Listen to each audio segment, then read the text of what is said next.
मैं आपको बाखबर कर रहा हूं, वो तूफान आने से पहले हमको तैयारी कर लेना चाहिए।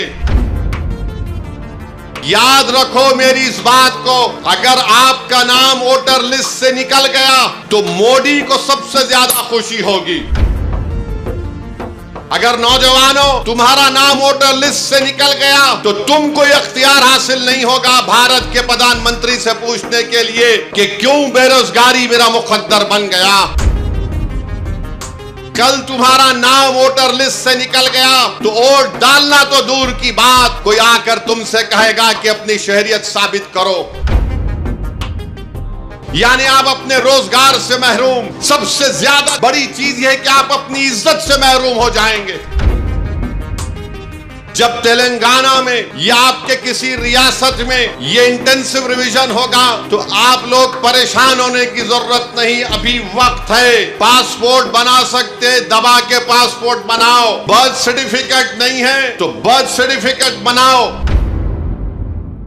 बिहार में जो इलेक्शन कमीशन की जानिब से इंटेंसिव रिवीजन के नाम पर जो वोटर लिस्ट अब बनाई जा रही है, मैं तेलंगाना के आप तमाम लोगों से, खास तौर से भारत के गरीबों से, चाहे वो किसी मजहब से उनका ताल्लुक हो, खास तौर से मुसलमानों से, दलितों से, आदिवासियों से ये कह रहा हूं कि आप तैयार हो जाइए। अगर तेलंगाना हो या वेस्ट बंगाल हो या तमिलनाडु हो या भारत में पूरे रियासतों में इस तरह का इंटेंसिव रिवीजन करवाया जाएगा, तो मेरी आप लोगों से अपील है कि आप लोग अपना एक एक का बर्थ सर्टिफिकेट बनाइए। हाँ, जो हमारे बुजुर्गों की उम्र 70 साल के ऊपर है उनका बर्थ सर्टिफिकेट अगर है तो बहुत अच्छा है, अगर नहीं है तो आप उनका पासपोर्ट बनाइए, आप बर्थ सर्टिफिकेट अपना बनाइए। और अगर 10th क्लास की मार्कशीट है तो उसको तैयार रखिए। अगर कास्ट सर्टिफिकेट है उसको तैयार रखिए, अगर नहीं है तो बनवाइए। पासपोर्ट नहीं है तो बनवाइए, बर्थ सर्टिफिकेट नहीं है तो बनवाइए। अगर कोई रिटायर्ड पेंशनर है तो जो पेंशन का ऑर्डर मिलता है उसको उठाकर रखिए। अगर आपको 2 BHK का सर्टिफिकेट मिलता है कि आपको 2 BHK दिया गया, उसको उठाकर हिफाजत से रखिए। अगर जमीन गवर्नमेंट ने आपको अलॉट की तो उसको उठाकर रखिए।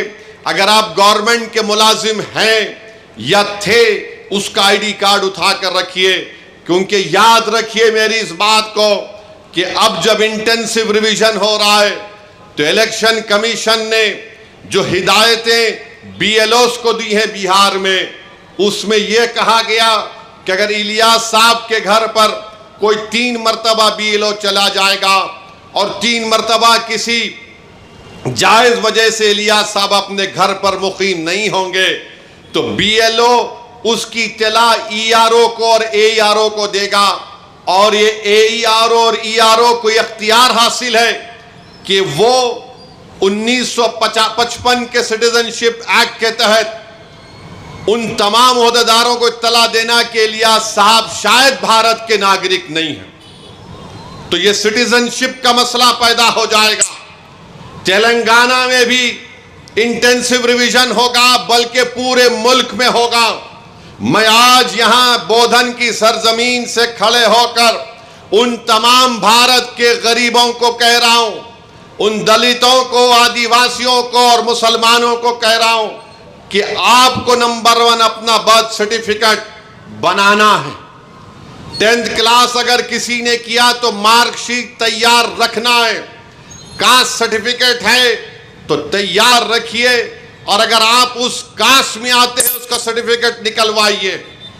आपके पास अगर गवर्नमेंट की स्कीम का दिया हुआ 2 BHK का सर्टिफिकेट है तो उसको उठाकर रखिए। ये इसलिए कह रहा हूं कि 10 डॉक्यूमेंट की बात जो इलेक्शन कमीशन ने बिहार में की वो यही 10 डॉक्यूमेंट हैं। हमने सुप्रीम कोर्ट को अख्तरुल ईमान मजलिस की तरफ से गए तो सुप्रीम कोर्ट ने अपने इंटरिम ऑर्डर में कहा कि प्राइमा फेसी हम इलेक्शन कमीशन से कहती हैं कि आधार कार्ड को भी, जो इलेक्शन कमीशन का वोट डालने का एपिक कार्ड होता है, राशन कार्ड को भी वो कंसीडर करे। तो ये जरूरी है, याद रखिए, जब तेलंगाना में या आपके किसी रियासत में ये इंटेंसिव रिवीजन होगा तो आप लोग परेशान होने की जरूरत नहीं, अभी वक्त है। पासपोर्ट बना सकते, दबा के पासपोर्ट बनाओ। बर्थ सर्टिफिकेट नहीं है तो बर्थ सर्टिफिकेट बनाओ। कास्ट सर्टिफिकेट है या नहीं है, आप आते हैं उस कास्ट में तो उस कास्ट सर्टिफिकेट को बना के रखो। याद रखो मेरी इस बात को, अगर आपका नाम वोटर लिस्ट से निकल गया तो मोदी को सबसे ज्यादा खुशी होगी। क्यों खुशी होगी? क्यों खुशी होगी बताता हूं मैं आपको। आपका नाम जब तक वोटर लिस्ट में रहा, जैसा हम अब मोदी से सवाल कर रहे हैं, बताओ गरीब गरीब क्यों होते जा रहा है और दौलतमंद दौलतमंद क्यों हो रहा है, तो मोदी ये नहीं चाहते कि कोई उनसे सवाल करे। अगर नौजवानों तुम्हारा नाम वोटर लिस्ट से निकल गया तो तुम कोई अख्तियार हासिल नहीं होगा भारत के प्रधानमंत्री से पूछने के लिए कि क्यों बेरोजगारी मेरा मुकद्दर बन गया। और जिस तरीके से बार बार ये कहा जा रहा है कि फुला इलाके में बांग्लादेशी है, फुला इलाके में रोहिंग्या म्यांमार के लोग हैं, फुला इलाकों में नेपाली लोग आके बस गए, ये सब तैयारियां की जा रही हैं। मैं आपको जिम्मेदारी से बाखबर कर रहा हूं, ये जज्बात में लाने के लिए, ये डराने के लिए नहीं कह रहा हूं। ऑन रिकॉर्ड कह दिया गया कि पूरे भारत में इंटेंसिव रिवीजन होगा। और तेलंगाना में जो लास्ट इंटेंसिव रिवीजन हुआ था, मेरे ख्याल से अगर मेरा हाफिजा सही है तो 2007 में या फिर 2002 में हुआ था। मगर ये चीज की तैयारी करके रखिए। मैं भी रशादी साहब से बात कर रहा था कि हमको अनकरीब में तेलंगाना में एक हमारे सदर साहब की मौजूदगी में, उनकी क़यादत में एक मीटिंग करके हम तमाम तंजीमों के जिम्मेदारों को बुलाकर हम उनसे अपील करें, बल्कि हर जुमे के खुतबे से पहले जो लोग मस्जिदों में वाज करते हैं या बयान देते हैं, मेरी आपसे भी अपील है कि आप लोगों को बाखबर करिए। ये साजिशें की जा रही हैं। कल तुम्हारा नाम वोटर लिस्ट से निकल गया तो वोट डालना तो दूर की बात, कोई आकर तुमसे कहेगा कि अपनी शहरियत साबित करो। फॉरेनर्स ट्रिब्यूनल को भिजा दिया जाएगा, उसका भी एक प्रोसीजर है। पहले एसपी बॉर्डर को बोला जाएगा, एसपी बॉर्डर लेटर लिखेगा मिनिस्ट्री होम अफेयर्स को, वहां पर 3 ऑफिसर के दस्तखत के बाद आपका मुकदमा चलेगा। यानी आप अपने रोजगार से महरूम। सबसे ज्यादा बड़ी चीज यह है कि आप अपनी इज्जत से महरूम हो जाएंगे।